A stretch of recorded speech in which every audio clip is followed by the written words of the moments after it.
বিষণ্ণ মনে অবসর নিলেন দীনেশ কার্তিক। ক্রিকেট প্রেমীরা হারালেন তাদের প্রিয় দীনেশ কার্তিককে। সেদিন ছিল 2004 সালের 23 নভেম্বর। ব্যাট হাতে ইন্ডিয়ার হয়ে অস্ট্রেলিয়ার বিরুদ্ধে প্রথম টেস্ট ম্যাচ খেলেছিলেন 19 বছর বয়সী দীনেশ কার্তিক। এরপর 2006 সালের 1 ডিসেম্বর টি-20তে অভিষেক ঘটে এই ডানহাতি ব্যাটসম্যানের। ডিকে শুধুমাত্র একজন ব্যাটসম্যানই নয়, তিনি একজন দক্ষ উইকেট কিপারও। 2006 সালে যাদের সঙ্গে টি-20তে অভিষেক ঘটান ডিকে, তারা প্রায় সবাই আজ ক্রিকেট থেকে অবসর নিয়েছেন। ডিকে তার কেরিয়ারের বহুবার ইন্ডিয়া টিম থেকে বাদ পড়েছেন। অনেকে বলেন উইকেট কিপার ও ব্যাটসম্যান হিসেবে মহেন্দ্র সিং ধোনির উত্থানের কারণেই ফিকে হয়ে গিয়েছে ডিকের প্রতিভা। 2007 সালে ওয়ানডে ওয়ার্ল্ড কাপের ঠিক আগে প্রধান সিলেক্টর অজিত ওয়াদেকার জানিয়েছিলেন ধোনি থাকলেই হবে, ইন্ডিয়া টিমে আর কোনো উইকেট কিপারের প্রয়োজন নেই। এই সময় ইন্ডিয়া ক্রিকেট থেকে দীর্ঘকালীন সময়ের জন্য বাদ পড়েন দীনেশ কার্তিক। এই সময় তামিলনাড়ুর হয়ে ক্যাপ্টেন হন ডিকে। তবে এই সময় ডিকের জীবনে ঘটে যায় এক বিপর্যয়। তামিলনাড়ুতে খেলার সময় তামিলনাড়ু টিমের ওপেনার মুরলী বিজয়ের সঙ্গে পরকীয়ায় জড়ান দীনেশ কার্তিকের স্ত্রী নিকিতা। এরপর নিকিতাকে ডিভোর্স দিয়ে 2015 সালে ভারতীয় স্কোয়াশ খেলোয়াড় দীপিকা পল্লিকরের সাথে বিবাহ বন্ধনে আবদ্ধ হন দীনেশ। 2021 সালের 18 অক্টোবর তারা কবির ও জিয়ান নামে দুই যমজ পুত্রের মা বাবা হন। দীনেশ কার্তিকের আইপিএল কেরিয়ারও খুব চমকপ্রদ। আইপিএলে মোট 6টি ফ্র্যাঞ্চাইজি টিমের সঙ্গে খেলেছেন ডিকে। এর মধ্যে 2018 সাল থেকে 2021 সাল পর্যন্ত তিনি কলকাতা নাইট রাইডার্সের ক্যাপ্টেন ছিলেন। তিনি 2013 সালে মুম্বাই ইন্ডিয়ান্সে থাকাকালীন মুম্বাই ইন্ডিয়ান্স আইপিএলে চ্যাম্পিয়ন হন।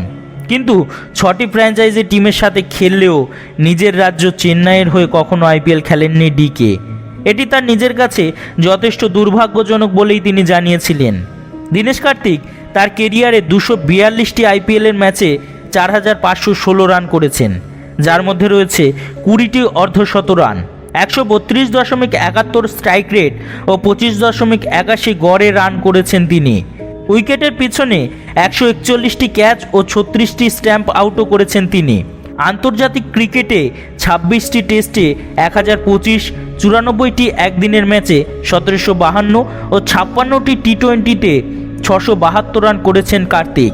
টেস্টে 7টি, একদিনের ম্যাচে 9টি ও টি-20তে 1টি অর্ধশত রান করেছেন তিনি। আন্তর্জাতিক ক্রিকেটে তার একমাত্র 100 রান এসেছে টেস্টে। 2018 সালে নিদান্স ট্রফির ফাইনালে বাংলাদেশের বিরুদ্ধে ডিকের 8 বলে ঝোড়ো 29 রানের ব্যাটিং করে টিম ইন্ডিয়াকে ট্রফি এনে দেওয়ার মুহূর্তটা হয়তো ক্রিকেট প্রেমীরা কোনো দিন ভুলতে পারবে না। কিছুদিন আগেও তিনি জানিয়েছিলেন তিনি আসন্ন বিশ্বকাপে রোহিত শর্মার ক্যাপ্টেন্সিতে একবার খেলতে চান। তিনি নিজের সম্পূর্ণরূপে ফিট আছেন, কিন্তু এবারও টিম ইন্ডিয়াতে জায়গা হয়নি তার। আর ঠিক এই কারণেই হয়তো বোর্ডের এক আধিকারিক কিছুদিন আগেই জানিয়েছিলেন ক্রিকেট থেকে আর কিছু পাওয়ার নেই বলেই অবসরের কথা ভেবেছেন কার্তিক। দীর্ঘদিন ধরে খেলেছেন তিনি। ভারতীয় দলে শেষবার 2022 সালে টি-20 বিশ্বকাপে খেলতে দেখা গিয়েছিল কার্তিককে। তারপর থেকে আর সুযোগ পাননি তিনি। আইপিএলও এবারই তাই শেষবারে দেখা যাবে তাকে। বোর্ড আধিকারিকের সেই কথাই বাস্তবায়িত হলো। ক্রিকেট থেকে অবসর নিলেন কার্তিক। এদিন রয়্যাল চ্যালেঞ্জার্স বেঙ্গালুরুর হয়ে শেষ আইপিএল ম্যাচ খেলেন তিনি। ম্যাচ শেষে তাকে জড়িয়ে ধরেন Virat Kohli. Guard of honour দেওয়া হয় ডিকেকে। তবুও কোথাও গিয়ে যেন মনে হয় ক্রিকেট থেকে আরও অনেকটা সম্মান ডিজার্ভ করতেন ডিকে। শেষে এটাই বলবো, আগামীর দিনগুলি শুভ হোক, ভালো থাকুন ডিকে। ক্রিকেট প্রেমীরা চিরকাল আপনার ত্যাগ ও দক্ষতার জন্য আপনাকে মনে রাখবে। ধন্যবাদ এতক্ষণ আমাদের সাথে থাকার জন্য। আমাদের ভিডিওগুলি যদি আপনাদের ভালো লাগে তবে অবশ্যই আমাদের পাশে থাকবেন।